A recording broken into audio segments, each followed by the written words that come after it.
Thiruvananthapuram museum police സ്റ്റേഷനിൽ ED ആക്രമണ case പ്രതികൾ ഓണാഘോഷത്തിൽ പങ്കെടുത്തതിന് പിന്നിൽ ഭരണം മാറിയത് അറിയാത്ത ഉദ്യോഗസ്ഥൻ എന്ന് മന്ത്രി കെ മുരളീധരൻ. LDF സർക്കാരിന്റെ കാലത്ത് കോൺഗ്രസുകാരെ മർദ്ദിച്ച ഉദ്യോഗസ്ഥനാണ് പ്രതിക്ക് മുണ്ടും ഷർട്ടും വാങ്ങി നൽകിയത്.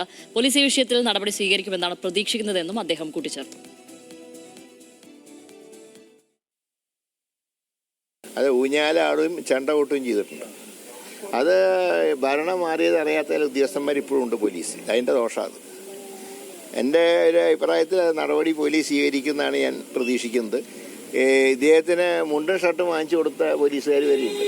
അതാ പറഞ്ഞത്, ഭരണം മാറിയത് അറിയാത്ത ചില പോലീസ് ഉദ്യോഗസ്ഥന്മാരുണ്ട്. കഴിഞ്ഞ സർക്കാരിൻ്റെ കാലത്ത് കോൺഗ്രസ്സുകാർ സ്റ്റേഷനിലിട്ട് തല്ലിയ വിദ്വാനാണ് ഈ ആഘോഷത്തിൻ്റെ പുറകിൽ പ്രവർത്തിച്ച ശക്തി. ഞാൻ പേര് പറയും, മന്ത്രി ഒരു പോലീസ് ഉദ്യോഗസ്ഥൻ്റെ പേര് പറഞ്ഞത് ശരിയല്ലാത്തതുകൊണ്ട് ഞാൻ പേര് പറയുന്നില്ല.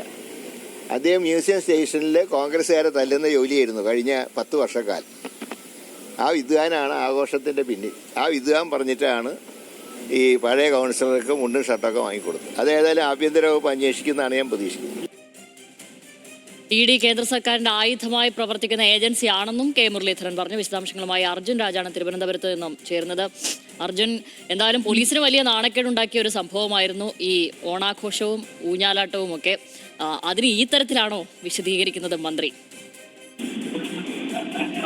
രൂക്ഷമായിട്ടുള്ള വിമർശനമാണ് കെ മുരളീധരന്റെ ഭാഗത്ത് നിന്ന് ഉണ്ടായിട്ടുള്ളത്. മ്യൂസിയം പോലീസ് സ്റ്റേഷനിലാണ് കഴിഞ്ഞ ദിവസം CPM നേതാവായിട്ടുള്ള ED കേസിൽ ED ഉദ്യോഗസ്ഥരെ ആക്രമിച്ച കേസുമായി ബന്ധപ്പെട്ട് അറസ്റ്റിലായിട്ടുള്ള IP വിനു ഉൾപ്പെടെയുള്ള ആളുകൾ അതിന്റെ മുന്നിൽ വന്ന് ഓണാഘോഷം നടത്തിയത്. അതിലാണ് കെ മുരളീധരന്റെ വിമർശനം.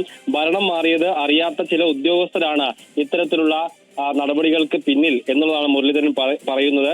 കഴിഞ്ഞ സർക്കാരിന്റെ കാലത്ത് കോൺഗ്രസുകാരെ പോലീസ് സ്റ്റേഷനിൽ മർദ്ദിച്ച ഉദ്യോഗസ്ഥനാണ് ഈ പ്രതികൾക്ക് മുണ്ടും ഷർട്ടും വാങ്ങി നൽകിയത് എന്നുള്ള ഗുരുതരമായിട്ടുള്ള ആരോപണം കെ മുരളീധരൻ നടത്തുന്നുണ്ട്.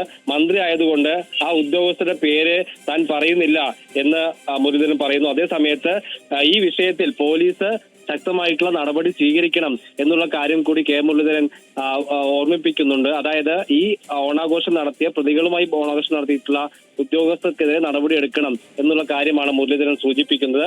അതേസമയത്ത് ED കേസുമായി ബന്ധപ്പെട്ട് വീണയ്ക്കെതിരായിട്ടുള്ള ആരോപണവുമായി ബന്ധപ്പെട്ടുള്ള കൃത്യമായിട്ടുള്ള നിലപാട് മുരളീധരൻ പറയുന്നുണ്ട്. അത് കോൺഗ്രസ് കേന്ദ്ര സർക്കാരിന്റെ ആയുധമായി പ്രവർത്തിക്കുന്ന ഏജൻസിയാണ് എന്നുള്ള നിലപാടാണ് കോൺഗ്രസിന് ഉള്ളത്. അതുകൊണ്ട് വീണയ്ക്കെതിരായി പുറത്തുവിട്ട വാർത്താക്കുറിപ്പിനെ ഗൗരവത്തിലെടുക്കുന്നില്ല എന്നുള്ളതാണ് മുരളീധരന്റെ നിലപാട്. അതായത് സംസ്ഥാനത്ത് ഈ കേസുമായി ബന്ധപ്പെട്ട് വീണയ്ക്കും പിണറായി വിജയനെതിരെയൊക്കെ വലിയ വിമർശനം കോൺഗ്രസ് ഉന്നയിക്കുന്നുണ്ടെങ്കിൽ കൂടിയും അതിനൊപ്പം നിൽക്കുന്നില്ല മുരളീധരൻ എന്നുള്ള കാര്യം ശ്രദ്ധേയമാണ്.